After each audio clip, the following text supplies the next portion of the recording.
آپ نے کوئی پیچھے میں جب جیل میں تھا تو باتیں کی، میں ان کے کوئی جواب دینا چاہتا ہوں آپ کو. دیکھیں آپ نے ایسی باتیں کی کہ سب سے پہلے کہا جی میں دوگلا ہوں، کہ میں ایک طرف کہتا ہوں فوج میری ہے اور دوسری طرف میں اس کی تنقید کرتا ہوں یا جو بھی برا بھلا کہتا ہوں. آپ نے کہا کبھی فوج کو دشمن نے اتنا نقصان نہیں پہنچایا جتنے میں نے پہنچایا. دوسرا آپ نے ریمارک پاس کیا. اور تیسرا آپ نے کہا کہ ہم اب کرش کریں گے ان کو. دیکھیں آئی ایس پی آر صاحب میری ذرا غور سے بات سن لیں. آپ جب پیدا بھی نہیں نہ ہوئے تھے تب میں اپنے ملک کو دنیا میں ریپرزینٹ کرتا تھا. میں نے اپنے ملک کا دنیا کے اندر سر اوپر کیا، عزت دلوائی اپنے ملک کو. اٹھا کے دیکھ لیں، آپ بھول گئے ہوں گے، آپ پیدا نہیں ہوئے ہوں گے، ذرا پتہ چلوا لیں کہ عمران خان نے کیا پاکستان کی دنیا میں عزت اوپر کی یا نیچے کی.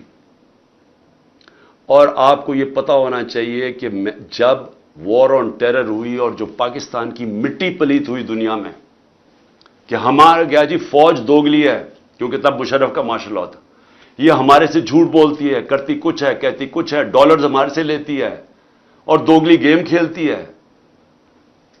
ڈبل گیم، دوگلا تب نام استعمال ہوتا تھا. پاکستان کو ورڈ ہی دوگلا استعمال کرتے تھے، ڈبل گیم کا نام کرتے تھے. ذرا انٹرنیشنل میڈیا دیکھیں، کس نے اپنی فوج کو سب سے زیادہ جس کی حفاظت کی، کس نے اپنی فوج کے ساتھ انٹرنیشنل میڈیا پہ کھڑا ہوا؟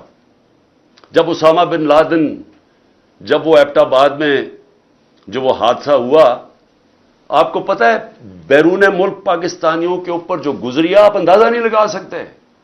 انہوں نے کہا ہمارے سے پیسے لے رہے ہیں اور اسی کو اپنے اکیڈمی کے پاس ایبٹ آباد میں پالا ہوا ہے. جو ہمیں ذلت ملی تب کون بولا آپ کے لیے؟ یہاں تو کوئی سانپ سونگ گیا تھا، یہاں تو آرمی چیف کے منہ سے چون نہیں نکل رہی تھی، یہاں تو کوئی بولتا ہی نہیں تھا، نہ پرائم منسٹر تھا وہ گیلانی تھا، نہ زرداری. 4-5 دن سناٹا چھایا ہوا تھا، وہ آ کے مار کے چلے گئے. ہمارے ملک میں دنیا میں ذلیل ہوئے ہم. میں بولا تھا، میں ساری جگہ اپنی فوج کو ڈیفینڈ کیا ہے. میرے 3.5 سال میں دیکھیں کہ پاکستان فوج کا امیج اوپر تھا یا نیچے تھا.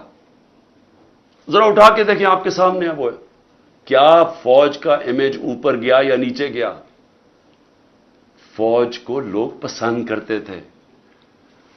جب ایک آرمی چیف نے میری کمر میں تو چاقو مارا، لیکن پاکستان کے بدنام ترین مجرموں کو آ کے اوپر بٹھا دیا، تو کیا میری وجہ سے فوج کو برا بھلا کہا گیا یا اس آدمی کی وجہ سے جس نے اس نے کیا سمجھا کہ لوگ یہ بتائیں نا، کیا لوگ چونٹیاں ہیں؟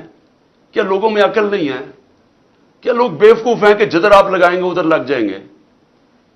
کیا لوگ 30 سال سے ان لوگوں کو نہیں جانتے تھے؟ اسی فوج نے، میں نے اپنے کانوں سے سنا ہوا ہے، جب مجھے آئی ایس آئی نے بریفنگ دیا کہ انہوں نے کتنا، اب سے نہیں 25 سال سے میں سن رہا ہوں کہ کتنا پیسہ انہوں نے چوری کر کے ملک سے باہر لے کے گئے ہیں. کہ جی اب چائنا سے واپس آئے تو یا زرداری نے یہ ڈیل کی ہے تو فلانی پراپرٹیز. ہمیں جو انہوں نے پراپرٹیز دکھائی ہیں وہ اس سے اربوں ڈالرز کے اندر پراپرٹیز ہیں. اور ایک دم کہہ رہے ہیں کہ اب جناب فیصلہ ایک آرمی چیف نے کیا ہے تو بھیڑے صاحب ادھر چلے جائیں اور اس کو کہہ کہ جی بڑا اب بہت اچھا کیا اور اب عمران خان بولا یہ اچھا ہے. لوگوں نے نہیں تسلیم کیا. میں نے نہیں برا بھلا کہا فوج کو. جو آرمی چیف کے ایکشنز تھے اس نے اس کی ہماری فوج کو برا کیا، اس کی وجہ سے ہوا، میری وجہ سے نہیں ہوا. اور یہ کہنا کہ یہ قوم ایکسپٹ کر جائے ان لوگوں کو، کس نے میموگیٹ کیا تھا؟ کیا حقانی نے جا کے امریکنوں کو نہیں کہا تھا جو کیس لگا تھا سپریم کورٹ میں کہ مجھے، انہوں نے کہا زرداری کہہ رہا ہے کہ مجھے میری فوج سے بچا لو، امریکنوں کو کہہ رہا ہے. یہ میں نے کہا تھا. کیا جب نواز شریف جا کے چھپ کے کھٹمانڈو میں مودی سے چھپ کے ملاقات کر رہے کہ جی میری فوج کو نہ پتہ چل جائے، اور اسے اور پھر وہ جو ڈان لیکس میں جب وہ کہتا ہے ڈان لیکس میں کہ جی دہشت گردی انڈورس کر رہے ہندوستان کو پھر کہ فوج دہشت گردی کر رہی ہے، آپ ان لوگوں کو اوپر بٹھا دیں اور ہمیں کہیں کہ ہم ان ساروں کو تسلیم کر لیں. اور ہم اگر پروٹیسٹ کریں تو ہمیں جیلوں میں ڈال دیں، ہم پروٹیسٹ کریں ہمارے اوپر ایف آئی آر کاٹ دیں، ہم کچھ کریں آپ اینٹی اسٹیٹ ہمیں قرار دے دیں، لیکن آپ سب کچھ ٹھیک کر رہے ہیں۔ مجھے گولیاں لگی ہیں، مجھے پتا ہے کس نے کون ذمہ دار ہے۔ کیا مجھے ایکس پرائم منسٹر جو سب سے بڑی پارٹی کا ہیڈ، مجھے یہ حق نہیں ملا کہ میں اپنی ایف آئی آر کٹوا سکوں؟ آئی ایس پی آر صاحب فرمان دے رہے ہیں کہ ہمارا تو بے بنیاد الزام لگایا گیا ہے۔ بھی آپ ہیں کون کہنے والے؟ یہ کس نے آپ کو رائٹ دیا ہے؟ ملک کا آئین یہ کہتا ہے کہ جس کے اوپر واردات ہوتی ہے اس کا رائٹ ہوتا ہے ایف آئی آر کٹوانا، تفتیش ہو، پھر وہ بے بنیاد بے قصور ثابت ہو جائے، بسم اللہ۔ لیکن آپ تو بیٹھ کے فرعون کی طرح فرمان پاس کر رہے ہیں کہ جی وہ تو ہمارا، میں نے تو غلط الزام، اور یہ کہنا کہ عمران خان جھوٹ بول رہا ہے۔ آپ کو شرم آنی چاہیے ایسی باتیں کرتے ہوئے۔ عمران خان کو 50 سال یہ قوم جانتی ہے۔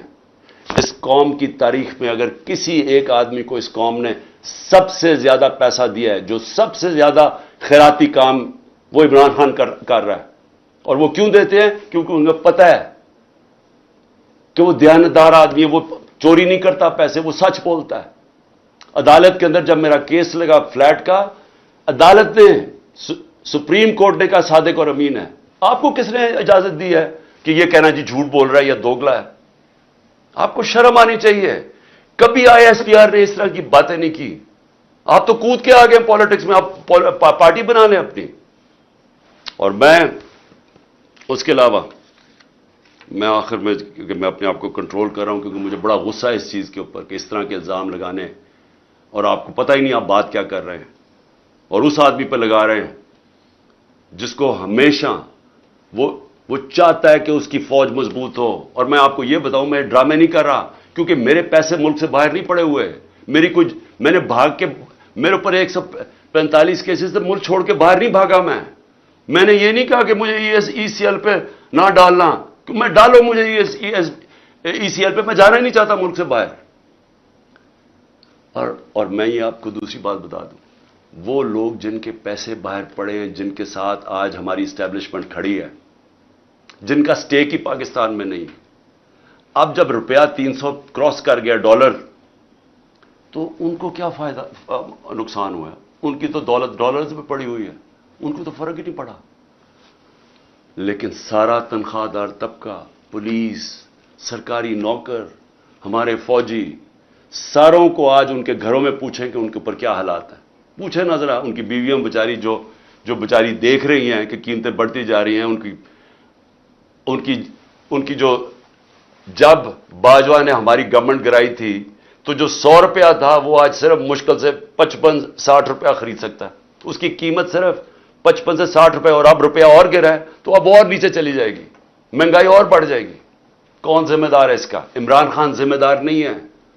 آج جس آدمی نے سازش کر کے گرایا وہ ذمہ دار ہے۔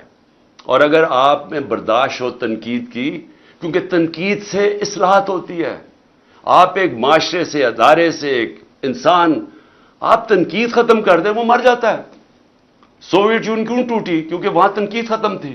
وہاں بھی اسی طرح کے، جس طرح آپ آج حرکتیں کر رہے ہیں کہ جو منہ کھولتا ہے اس کے اوپر پڑ جاتے ہیں، وہاں بھی یہی ہو رہا تھا، وہ ٹوٹ گیا۔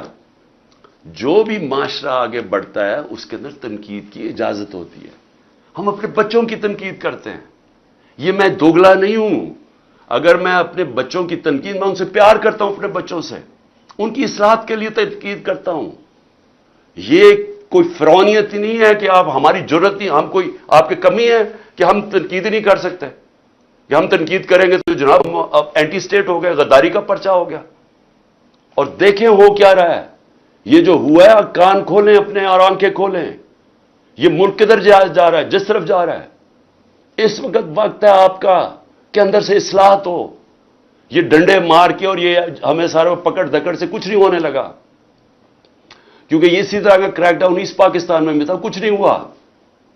کوئی بھی ایک پولیٹیکل پارٹی کو ڈنڈے مار کے اور جیلوں میں ڈال کے نہیں ختم کر سکتا۔ میری اگر آپ کی سننی تو نہیں آپ نے،